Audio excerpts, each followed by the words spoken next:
Alam mo ba? Sa kada pagpatak ng oras, mahalaga ang mga health workers o ang mga nangangalaga sa ating mga kalusugan gaya ng mga doktor, nurse, midwife at iba pa. Anumang oras kasi, maaari tayong magkaroon ng emergency sa kalusugan. Kaagapay na rin natin sila para mapanatiling maayos at malusog ang ating pamumuhay. Kaya nga tuwing May 7, ipinagdiriwang sa Pilipinas ang Health Workers Day sa bisa ng Republic Act No. 10069 na nilagdaan noong 2010 ni dating Pangulong Gloria Macapagal Arroyo.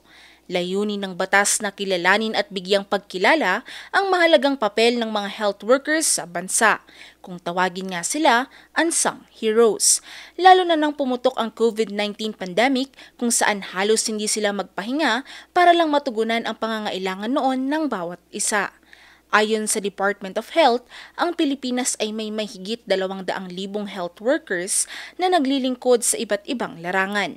Mga doktor, nurses, midwife, nutritionist, pharmacist, medical technologist at marami pang iba. May mga pag-aaral na nagsasabing ang kalidad ng serbisyong pangkalusugan sa isang bansa ay nakasalalay sa tamang suporta at kondisyon sa trabaho ng mga health workers. Kung sila ay may sapat na sahod, benepisyo at training, mas magiging epektibo ang serbisyo sa publiko. Kaya naman, mahalaga ang araw na ito dahil ito'y nagpapaalala sa lahat na sila ang frontliners ng kalusugan. Kudos at pasasalamat sa inyo, aming mga makabagong bayani.